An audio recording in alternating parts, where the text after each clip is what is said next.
અથ શ્રી તુલસીપત્રમ ચેનલમાં હું અપર્ણા આપ સૌનું સ્વાગત કરું છું.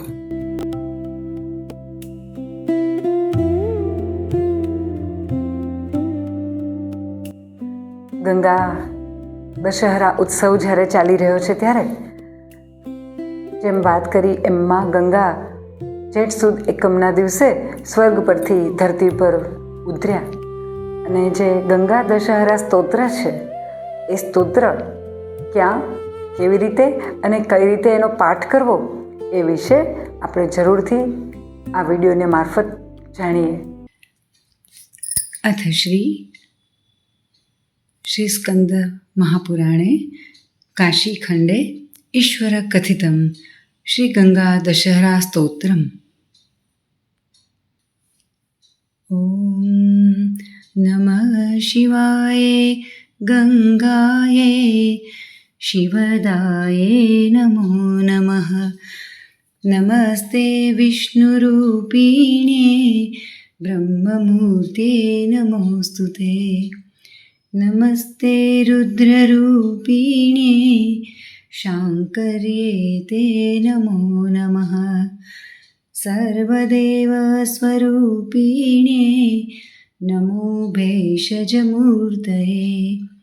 સર્વસ્ય સર્વવ્યાધીનાં ભીષકશ્રેષ્ઠે નમોસ્તુતે. સ્થાણુજંગમ સંભૂતઃ વિષહંત્રે નમોસ્તુતે. સંસારવિષનાશિન્યે જીવનાય નમોસ્તુતે. તાપત્રિતય સંહંત્રે પ્રાણેશીતે નમો નમઃ. શાંતિ સંતાનકારિણે નમસ્તે શુદ્ધમૂર્તયે. સર્વસંશુદ્ધિકારિણ્ય નમ પાપારિમૂર્તયે. ભુક્તિમુક્તિપ્રદાયિન્યે ભદ્રદાયે નમો નમઃ. ભોગોપભોગદાયિને ભોગવત્યે નમોસ્તુતે. મંદાકિન્યે નમસ્તેસ્તુ સ્વર્ગદાયે નમો નમઃ. નમસ્તે ત્રૈલોક્યભૂષાય ત્રિપથાય નમો નમઃ. નમસ્ત્રિશુક્લસંસ્થાય ક્ષમાવત્યે નમો નમઃ. ત્રિહુતાશનસંસ્થાય તેજોવત્યે નમો નમઃ. નંદાય લિંગધારિણે સુધાધારાત્મને નમઃ. નમસ્તે વિશ્વમુખ્યાય રેવત્યે તે નમો નમઃ. બૃહત્યે તે નમસ્તેસ્તુ લોકધાત્રે નમોસ્તુતે. નમસ્તે વિશ્વમિત્રાય નંદિને તે નમો નમઃ. પૃથિવ્યે શિવામૃતાય ચ સુવૃષાય નમો નમઃ. પરાપરશતાઢ્યાય તારાય તે નમો નમઃ. પાશજાલનિકૃત્તન્તે અભિન્નાય નમોસ્તુતે. શાંતાય ચ વરિષ્ઠાય વરદાય નમો નમઃ.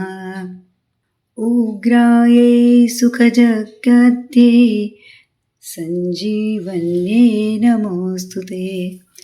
ब्रह्मिष्ठाय ब्रह्मदाय दुरितग्ने नमो नमः।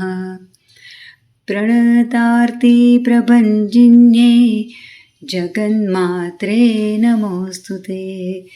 सर्वपत्प्रतिपक्षाय मङ्गलाय नमो नमः। शरणागतदीनार्थ परित्राणपरायणे सर्वस्यार्ति हरे देवी नारायणी नमोऽस्तुते। निर्लेपाये दुर्गहन्त्रे दक्षायै ते नमो नमः। परापरपराये च गङ्गे निर्वाणदायिनी। गङ्गे ममाग्रतो भूया गङ्गे मे तिष्ठ पृष्ठतः। गङ्गे मे पार्श्वयोरेधि गङ्गे त्वयस्तु मे स्थितः। आदौ त्वमन्ते मध्ये च सर्वं त्वं गाङ्गते शिवे। त्वमेव मूलप्रकृति त्वं पुमानः पर एव हि। गङ्गे त्वं परमात्मा च शिवस्तुभ्यं नमः शिवे। य इदं पठते स्तोत्रं शृणुयात् श्रद्धयापि यः। दशधा मुञ्चते पापे कायवाक् चित्तसम्भवे। रोगतो मुच्ये द्विपद्भयश्च विपद्यतः। मुच्यते बन्धनात् बन्धः भीतो भीते प्रमुच्यते। सर्वान् कामान् प्राप्नोति प्रेत्य च त्रिदिवं व्रजेत्। दिव्यं विमानारूढ्य दिव्यस्त्रीपरिवीजितः। गृहेऽपि लिखितं यस्य सदा तिष्ठति धारितं। नाग्निचोरभयं तस्य न सर्पादिभयं क्वचित्। ज्येष्ठे मासे सिते पक्षे दशमी हस्तसंयुता। संहरे त्रिविधं पापं बुधवारेण संयुता। तस्यां दशभ्यामेतच्च स्तोत्रं गङ्गाजले स्थिते। य पठेत् दशकृतस्तौ दरिद्रो वापि चाक्षमा सोऽपि तत्फलमाप्नोति गङ्गा सम्पूज्य यत्नतः। इति श्री स्कन्दमहापुराणे काशीखण्डे ईश्वरकथितं गङ्गादशहरास्तोत्रं सम्पूर्णम्। શ્રીગંગાર્પણમસ્તુ। આ ગંગા દશહરા સ્તોત્રનો મહિમા કે એનું મહત્ત્વ સમજાવતા શાસ્ત્રો કહે છે કે 10 પ્રકારના જે મનથી, કર્મથી અને વાણીથી થયેલા જે પાપો છે, જે ભયંકર પાપો છે, જે જન્મો લેવડાવે છે, જે કર્મનું બંધન કરે છે, એવા પાપોનો વિનાશ ગંગા અવતરણ એટલે કે જેઠ સુદ એકમથી, ગંગા દશહરા એટલે કે જેઠ સુદી દસમી સુધી જો આ સ્તોત્રનો નિયમિત દરરોજ પાઠ કરવામાં આવે તો કાયક, વાચિક અને માનસિક આ બધા પાપોથી તત્કાળ જીવને નિવૃત્તિ મળે છે.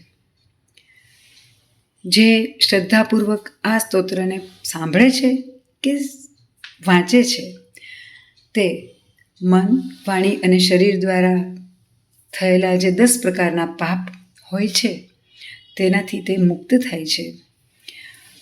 રોગી રોગથી થાય છે. વિપત્તિ જીવનમાં હોય એ વિપત્તિગ્રસ્ત વ્યક્તિ જો આ સ્તોત્રનો પાઠ કરે તો વિપત્તિઓથી મુક્ત થાય છે. બંધન કોઈ પણ પ્રકારનું હોય, કોઈ મારણ હોય, કોઈ ઉચ્ચાટન હોય, કોઈ વશીકરણ, આવા પ્રકારના જો કોઈ બંધનમાં કોઈ ફસાયો હોય તો એ આ સ્તોત્રના પઠનથી કે સાંભળવાથી બંધન મુક્ત બને છે. ભયભીત વ્યક્તિ છે, જે નિરંતર ભયથી જીવતી હોય છે, એ વ્યક્તિ ભયથી વિમુક્ત થાય છે. આ લોકમાં બધી જ મનોકામનાઓ પૂરી કરીને મૃત્યુ પર્યંત દરેક પ્રકારના સુખો ભોગવીને અંતે દિવ્યાંગનાઓ એટલે કે અપ્સરાઓથી એનું સેવન થાય છે અને અપ્સરાઓ દ્વારા તે દિવ્ય વિમાનમાં તેને બેસાડીને સ્વર્ગલોકની પ્રાપ્તિ કરાવવામાં આવે છે. એથી વિશેષ આ સ્તોત્રને જો કોઈ ઘરમાં લખીને રાખે છે તો એને ક્યારેય અગ્નિ, ચોર કે પછી સર્પ એનો ભય રહેતો નથી. એ સિવાય જ્યેષ્ઠ માસના શુક્લ પક્ષમાં હસ્ત નક્ષત્ર સહિત જ્યારે દશમી તિથિ હોય અને બુધવારનો સંયોગ હોય, એ દિવસે ગંગા નદીના જળમાં ઊભા રહીને કહેતા, ગંગા નદીમાં જ સ્નાન કરતાં કરતાં જો 10 વખત આ સ્તોત્રને પાઠ કરવામાં આવે તો એ દરિદ્ર હોય કે અસમર્થ હોય, કદાચ કોઈ વ્રત જપ તપ કરવા માટે સમર્થ ના હોય એવી વ્યક્તિ જો આ સ્તોત્રનો પાઠ દશમી તિથિ હસ્ત નક્ષત્રમાં હોય અને બુધવારનો દિવસ હોય આ દિવસે, તો જો આવી અસમર્થ કે દરિદ્ર વ્યક્તિ પણ જો ગંગા નદીમાં ઊભા રહીને આ સ્તોત્રનો પાઠ કરે છે તો એને યથોઉચિત વિધિ સહિત જે ગંગાજીની પૂજા કરવામાં આવે છે એ ફળ એને પ્રાપ્ત થાય છે. ફરી મળીશું આવા જ નવા વિષય વિડીયો સાથે. અત્યારે રજા આપો. આપણું અને આપણા પરિવારનું જતન કરવાનું ભૂલતા નહીં. મારી ચેનલને લાઈક કરજો, શેર કરજો, સબસ્ક્રાઈબ કરજો. આવજો.